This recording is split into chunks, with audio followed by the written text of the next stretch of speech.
I should have known the Territor didn't mean us any harm when the Sword of Omens didn't obey me. And anyway, it was just plain stupid to assume it might be bad. Just what the fuck am I talking about?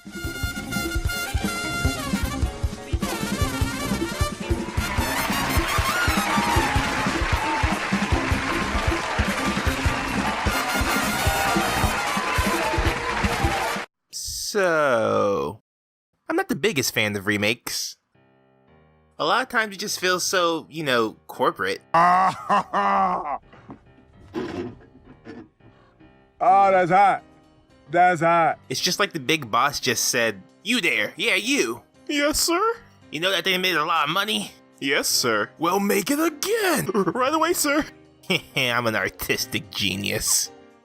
Now, that's not to say that all remakes are bad. Quite the opposite, actually. Remakes can be really useful, outside of making a profit even. They can be used to bring a whole new story to a brand new generation. Or maybe, with the technology available now, the creator can bring something to life the way they first envisioned it. They can even help turn a bad story into a good one. And while a lot of them can be seen as soulless cash grabs, I'm looking at you, Disney. Sometimes a good reboot is just what a series needs. So today I'm going to be talking about 5 animated series reboots that I think are really good. And because these are animated series I'm talking about, I won't be mentioning Ninja Turtles since that started as a comic book. I also won't be mentioning My Little Pony since you guys have enough coverage of that.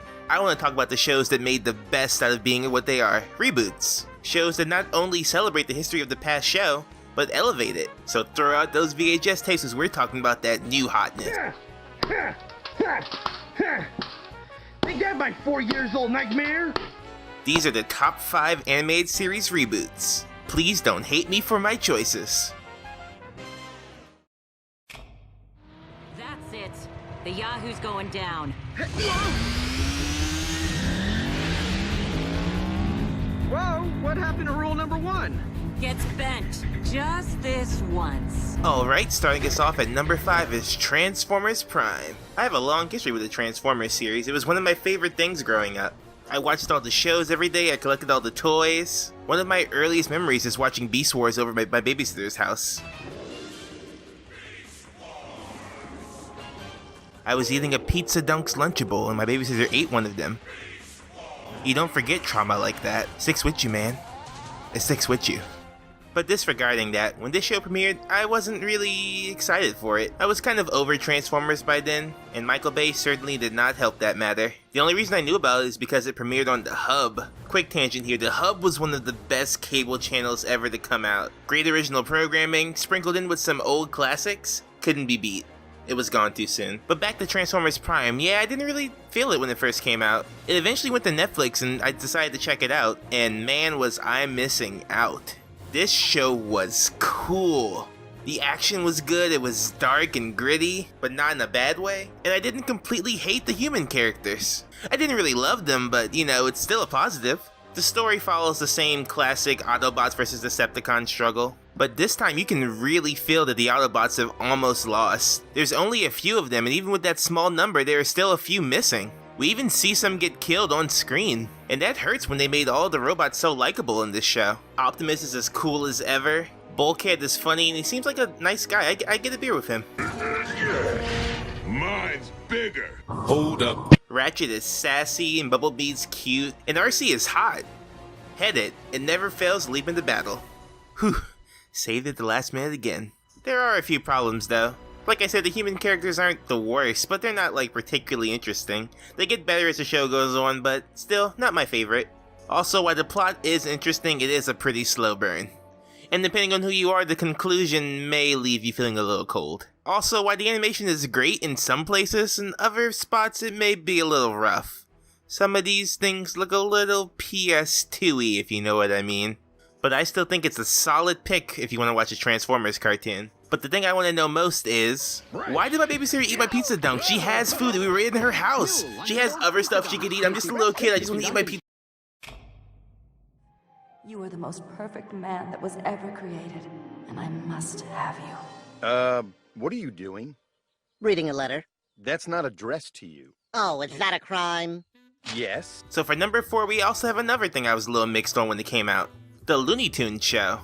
It's like if Looney Tunes and Seinfeld went through the grueling process of adopting a child. Now I like sitcoms. and I like Looney Tunes. So why didn't I like this when it first came out? I guess I just wasn't in the right mindset, because looking back on this show, it is hilarious. Mr. Leghorn, I think that would be a huge mistake. A huge mistake is wearing that blouse with those shoes, Carol. All your favorite characters are back, but now this time they live together. It's a great way to play with their old dynamics while also bringing in something new. Watching Bugs trying to keep up his unfazable persona, and seeing just the absolute crazy things that Daffy gets into, it's a treat. It's great, I love it. They even managed to give Lola a personality outside of hot female bunny. Now she's just a crazy scatterbrain who honestly has some of the best episodes in the show. Hi, officer. Can I see your driver's license? Absolutely. Just one second. Hold on. Let me see here. Oh, here we go. Oh, no, wait. That's my credit card. Here we go. Oh, nope. That's a recipe for salmon balls. They're really good. Here it is. Oh, no, that's my frozen yogurt frequent muncher card. 2 more and I get a free waffle cone. The stories are delightfully insane, and the banter between some of the characters is honestly some of the best writing I've seen in a cartoon. They even have songs and music videos in between the episodes. And while not all of them are especially great, some of these songs freaking slap. Grilled cheese. Sandwich. The butter will start melting when I light the flame. 'Cause the butter and the cheese are gonna play a little game. It's called melting on the bread. Someone is sexually attracted to Elmer Fudd. And now you have to live with that knowledge. They even have an episode that is pretty much a beat-for-beat retelling of Man of Steel, and it's way better than that movie. Not that that's that hard. Some of its humor might not be for everyone, and I can see why some of the changes to the characters might turn a few people off, or turn them on. But if you're in the mood for some Looney Tunes, I definitely recommend this. Besides, it's not the worst Looney Tunes spinoff there ever was. Huh? What cake? That cake you knocked over, you bad old Daffy! No! God, please, no! No! Born of fire, a king to lead his people to victory against ancient spirits of evil. Thunder! Thunder! Thunder! Thundercats! Next up is another cartoon I didn't watch when it was airing. I'm starting to see a trend here.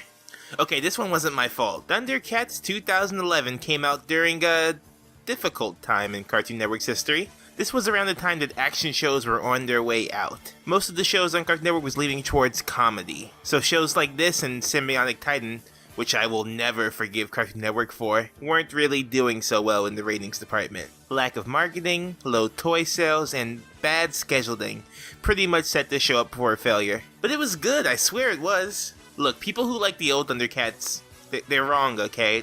They're objectively wrong. Including me, I like the old Thundercats. But this new one is actually a TV show and not just a commercial. The characters are reworked from the ground up.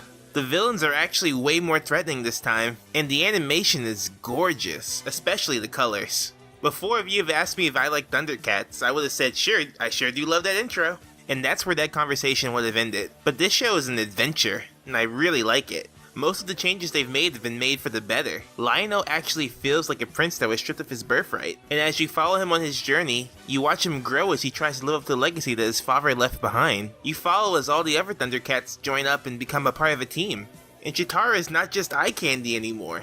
I mean, she still is, but she has a personality now. And once again, the animation is really good.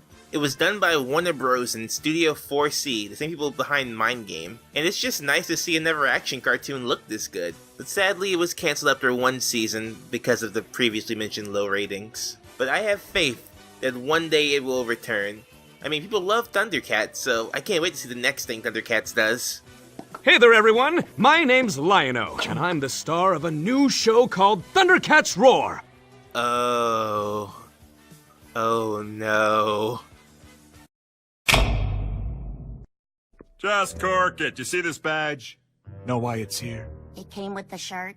Alright, coming up on the final stretch here. So when you think Scooby-Doo, what do you think of? Goofy storylines, fun characters, fake monsters, eldritch horrors, conspiracies, murder. Wait, you don't think about those things? Well, then you haven't seen Scooby-Doo Mystery Incorporated. If you told me there was going to be another Scooby-Doo show that I cared about, much less had a good story, I would have slapped you in the face, like the dumb idiot you are. But Mystery Inc. delivers on all fronts. I'm actually a really big Scooby-Doo fan. I've been watching since I was little. And there are so many Scooby-Doo spin-offs. Some good, some bad, a lot more bad. There's a lot of bad ones. But here's one that's definitely worth watching. The mystery in this show is full swing. Scooby and the gang start off solving small mysteries like in previous shows, but as the show goes on, the mysteries ramp up. Loyalties get tested, people start dying. They even explain why Scooby has the ability to talk, and the characters have never been better. Velma is at peak sass in this show. We don't get many guests here at the Drowsy Gator. Shocker. Somebody should tell the Neckbeard driving that truck to dial it back. And the gang even get a few fight scene moments. It's so weird, I love it. There's also a lot of callbacks to other Hanna-Barbera shows and movies. They even bring back Blue Falcon as like this old Batman-style hero, and he's great. We're not bad guys, Mr. Falcon. We're Mystery Incorporated. Corporate greed is another symptom of a society rotting from the inside out. I wish more Scooby-Doo shows had a plot like this, because when the mystery is real, it's actually pretty good. Outside of Zombie Island, I would say this is the best Scooby-Doo thing ever made. I'm sorry, a pup named Scooby-Doo. So if you haven't already, give Mystery Inc. a watch. If not for me, then for Velma.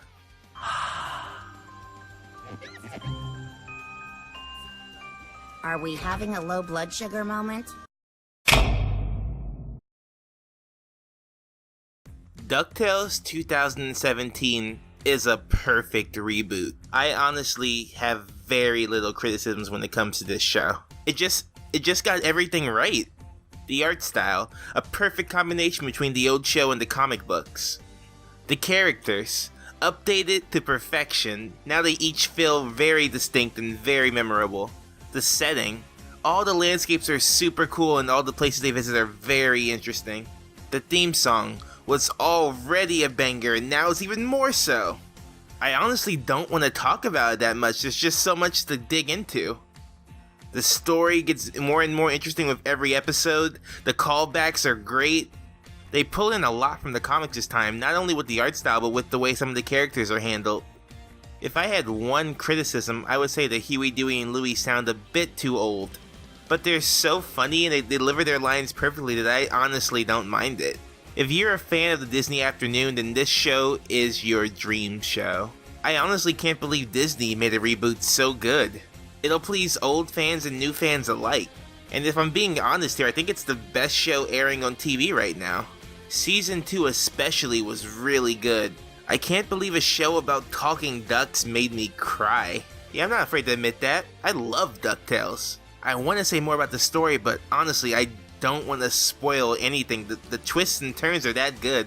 The first episode is on YouTube for free right now, so if you haven't checked it out, click off my dumb video and go see that. Wait, hold on, stay. You can watch that when I'm done. But seriously, the crew behind DuckTales did an amazing job. I can't sing its praises enough. It's a perfect example of what a reboot should be. It pays tribute to the old while not being afraid to bring in a lot of new. DuckTales 2017 is the best reboot ever made, in terms of animated series. Well, that's my list. I hope you guys liked it. Let me know in the comments if there's anything you would change. And I will look through them. And I will tell you you're wrong because my list is the best. Now if you excuse me, I have to see a lady about a pizza dunks Lunchable. Oh, D'Angelo, you've gotten so big. Grudges never die, Barbara.